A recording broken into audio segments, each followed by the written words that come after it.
Alright, what's up guys? So today I got a whole bunch of parts in. I got most of my lift stuff, I got body mounts, I got all kinds of stuff to put on this thing. I'm still missing some body panels and things, but we're getting there. Wiring should be coming in today yet as well. So I got a few things I want to get started on, mainly the body mounts. But before I get to the body mounts, I actually got to cut off some different things. There looks like a bracket's in a weird spot. They got these weird body mounts that were put on to accommodate the body lift, and they're not going to work going back to stock. And as well as these steps are going to have to come off. They're all in the way of the body dropping down to get rid of the body lift. So let's get started. Like I said, I've got these steps here. They are welded straight onto the frame. They work, they're functional, but there's not enough room to drop this body down 3 inches. So these are going to have to come off. I may put them back on. I may figure something else out. But for now, they're just going to come off. But I also have another problem. When you've got these different body mounts here, and those are not going to work. These are added in. They're kind of booger welded on there. And we'll have to take care of those. I've also got another issue with this in particular. It's kind of hard to see, but essentially this bracket that's coming through, the factory rivets are out of it, but I can't drop the body down 3 inches. So this is going to have to come out and figure something else out. On a 76, when I look at different frames, they look different than this bracket. So I don't know. I'm trying to figure that part out, but for now it's going to come out. I'll figure something else out later if I'm going to put something back in there or whatever. But this thing definitely is not as clean as it looks on the outside. It's not perfect by any means, but you know, it's kind of hard to see. But there's a lot of floor patches here and there, and something that needs to be taken care of.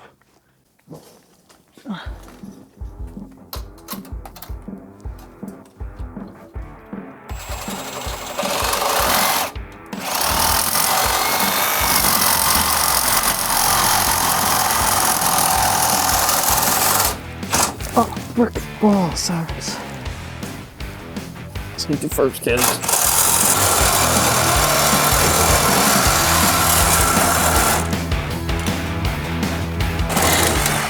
Ah, that's wonderful.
This side's bracket is a little goobered up here. That's alright, we'll cut that out and everything else cut off here. One step closer.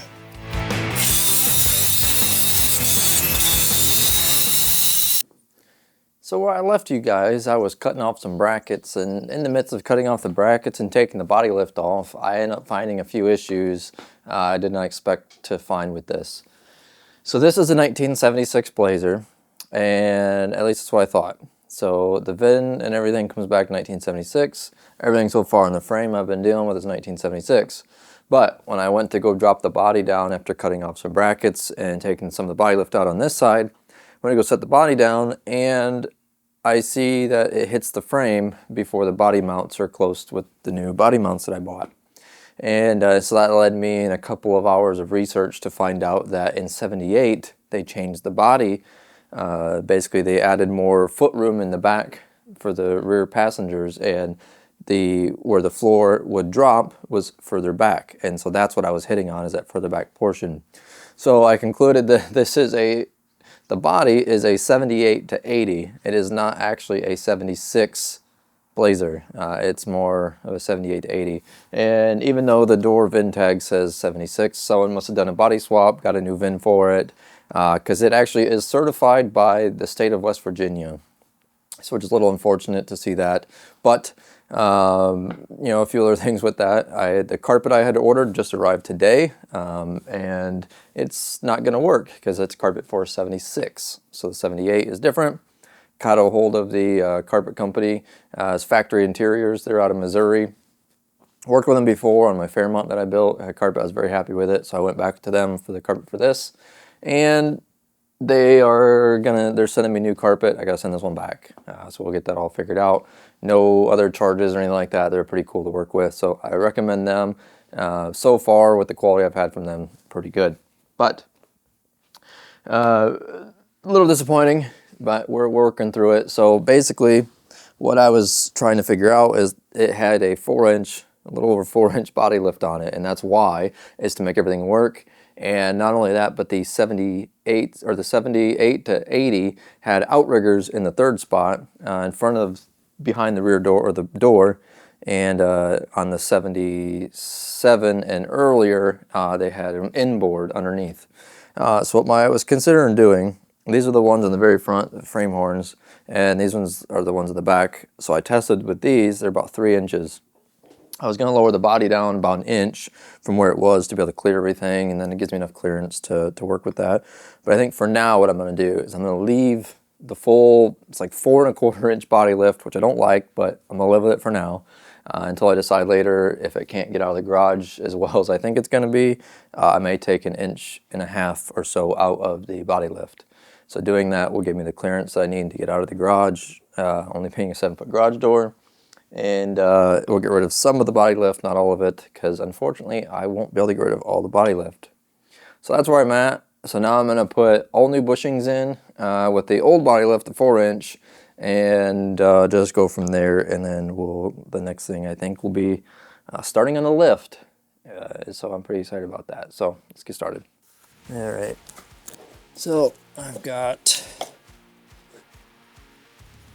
new body bushing, the bottom one.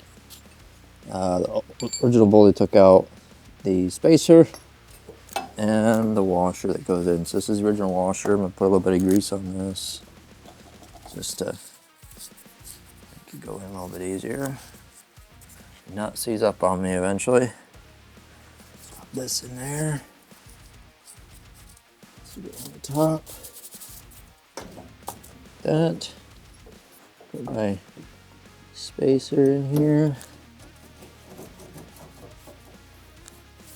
I think that'll work. Bolt. I got my bushing and my bolt. I'm actually going to put a little bit of anti-seize on this. I'll put this bolt in just to save myself in the future. Put a little bit of that on there. That'll work. 3/4 inch. Not gonna tighten it yet, just getting it kind of in place. That way I'll be ready to tighten for the next one. There's the second one. Try to put this in here. Drop the bolt in from the top. There we go. All right, got the same thing on this one. Got my bushing there. Put the spacer in tight, it goes in. All right, just drop the bolt down. On this side I've got the body bushing and a washer. Each go on there. All right, I got the 3 done. Sitting down on the new bushings. Everything's great, and I do have a 4th one. It's up under there, if you can see that. They had a bracket put in there. I had cut the bracket off. I'm gonna have to make a new bracket. I will do that at a later date. I don't think it's a concern for me right now.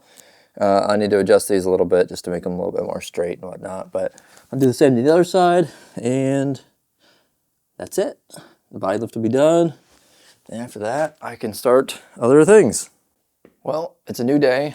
I just got the body lift on, and so I put the body lift back on with the new body mounts. They're like polyurethane bushings, and all new spacers and washers and all that good stuff, whatever in there. Put the old, they're like 4¼ inch body lift spacers in.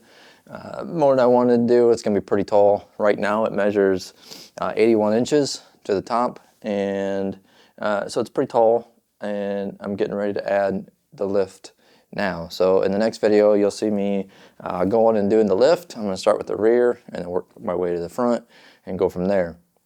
I know, so my garage door is only 7 foot, and as it sits, if I add 4 inches, I'm gonna be at 7'1", but I have to add bumpers yet, and a few other things, and so I'm hoping by the time I add some weight to it, it should drop down a little bit. Worst case, I do have a 3-inch block in the rear. I can take that out, but eventually I do plan on probably cutting out 1.5 inches or so, almost 2 inches out of the body lift.